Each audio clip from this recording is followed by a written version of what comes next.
বেচে দিয়ে চলে গেলে, তুমি আজকে মালগুলো বেচে দিয়ে চলে গেলে, আমাদের মুসলিম ভাইরা কিনলো, কিনে রাস্তায় খারাপ করে কাটলো, তোমরা নিয়ে চলে যাও। তোমরা কেন, তোমাদের তো মাথা, তোমরা কেন বিক্রি করতে আসছো?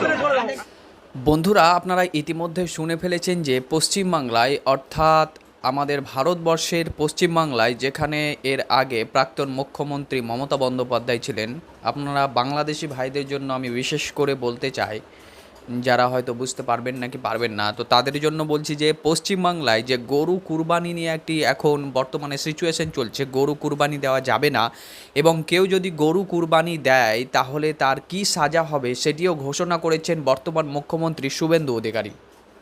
তো এই নিয়ে এখন সোশ্যাল মিডিয়াতে বিভিন্ন ধরনের বিতর্কিত বিষয় চলছে, যার মধ্যে একটি ভিডিও আজকে প্রচুর পরিমাণে ভাইরাল হয়েছে, যে ভিডিওটি আমি আপনাদের সাথে শেয়ার করব। আগে সেটি দেখে আপনারা অবশ্যই দেখলে আশ্চর্যিত হবেন। একজন হিন্দু ভাই কিভাবে হিন্দুর প্রতিবাদ করছেন, যখন তিনি গরু বিক্রি করতে হাটে গিয়েছেন তখন তিনি কিভাবে বলছেন যে আপনি যদি এই গরুটি বিক্রি করে চলে যান একজন মুসলমান ভাইয়ের কাছে এবং সে মুসলিম ভাই সেটিকে কিনে নিল এবং সেটিকে সে কুরবানি করতে পারবে না, তাহলে তার লাভ কি?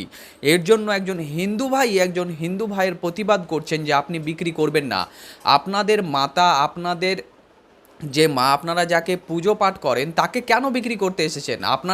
আপনাদেরই তো প্রথমত ভুল যে আপনারা সেটা বিক্রি করতে এসেছেন এবং তারপরে যখন মুসলমান ভাইরা সেটিকে কুরবানি করতে যাচ্ছে তখন বিভিন্ন ধরনের তারা সাংবিধানিক এবং বিভিন্ন ধরনের আপনার বিপদের সম্মুখীন হচ্ছেন। তো যাই হোক, তিনি যে কথাগুলো বলেছেন সে ভিডিওটি আমি আপনাদের সাথে শেয়ার করব, সেটি দেখলে আপনি বিস্তারিত বুঝতে পারবেন যে তিনি কিভাবে প্রতিবাদ করছেন। আপনারা সকলেই জানেন যে বর্তমানে পশ্চিমবাংলাতে গরু কুরবানি নিয়ে বিভিন্ন ধরনের বিভ্রান্তিকর বিষয় চলছে, যে গরু কুরবানি দেওয়া যাবে না এবং শুভেন্দু অধিকারী বলেছেন যে যদি কেউ কুরবানি দিতে চায় গরু, তাহলে তার বয়স প্রায় 14 বছরের উপরে হতে হবে এবং সেটি যখন অকেজো হয়ে যাবে, তার যখন কোনো দাম থাকবে না, তখনই সেটিকে কুরবানি করা যাবে। কিন্তু আপনারা সকলেই জানেন ইসলামের বিধান হচ্ছে যে অকেজো গরু অর্থাৎ যে রোগগ্রস্ত গরুর কখনোই কুরবানি দেওয়া যাবে না। হৃষ্টপুষ্ট একদম শক্তিশালী গরুরই কুরবানি দেওয়া জায়েজ এবং উত্তম। তো প্রিয় বন্ধুগণ, আর কথা না বাড়িয়ে চলুন আপনাদের সাথে সে ভিডিও ফুটেজটি শেয়ার করছি, সে ভিডিও ফুটেজটি আপনারা দেখতে থাকুন।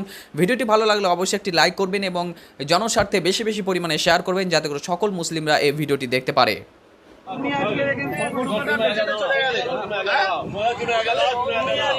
বেচে দিয়ে চলে গেলে, তুমি আজকে মালগুলো বেচে দিয়ে চলে গেলে, আমাদের মুসলিম ভাইরা কিনলো, কিনে রাস্তায় খারাপ করে কাটলো, তোমরা নিয়ে চলে যাও।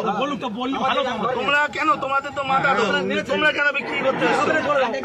তোমাদের মাল কি আমরা কিনে ফাঁসবো? তোমরা চলে যাও। ভালো কথাই বলছি, হাট এরকম বন্ধ হয়, তোমরা চলে যাও। কেউ একটা ভালো কথা বলো, এনাদের কেউ একটা কিন্তু কোনো কথা বলবে না। উপরে বলুক, উপরে বলতে পারো, করে খাই, আমরাও করে খাই। এখন কথা হচ্ছে ওনাদের মাথা, ওনারা বেচে দিচ্ছে, আমাদের মুসলিম ভাইরা কিনছে, কিনে ফেসে যাচ্ছে, ওনারা টাকা টেনে বাড়ি চলে যাচ্ছে, আর কিন্তু কোনো সমস্যা নেই। সুতরাং কেউ একটা এদের কোনো কথা বলবে না, এনারাও করে খায়। কিন্তু তোমরা মানে কাকা নিয়ে বাড়ি চলে যাও। সরকার যতক্ষণ না নির্দেশ দিচ্ছে কি হবে কেউ কোনো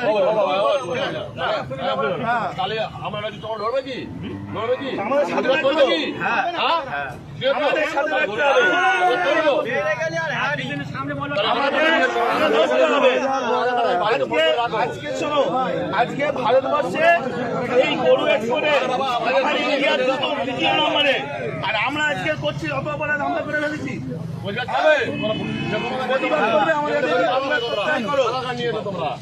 আমাদের সাথে প্রতিবাদ করলে থাকো, না হলে দেখো না। জানি না আজকে এই মাংস, গরু মাংস বাইরের দেশে এক্সপোর্ট হচ্ছে, আমাদের ইন্ডিয়া দ্বিতীয় নম্বরে। আর আজকে আমরা অপরাধ করে ফেলেছি, এর জবাব কেউ দিতে পারবে? সুতরাং টাকা নাম বলো, সঞ্জয়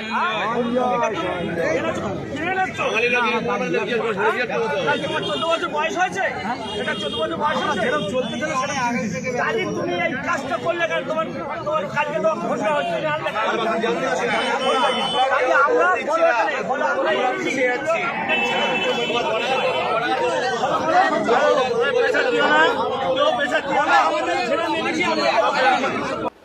তো প্রিয় বন্ধুরা, আপনারা ভিডিওটি দেখলেন। এই ভিডিওর ব্যাপারে আপনাদের কোনো মতামত থাকলে আপনি অবশ্যই কমেন্ট বক্সে জানাতে ভুলবেন না। দেখুন কিভাবে সেই লোকটি প্রতিবাদ করলে আপনারা দেখতে পেলেন। তো এটাই হওয়া দরকার বর্তমান সিচুয়েশনে।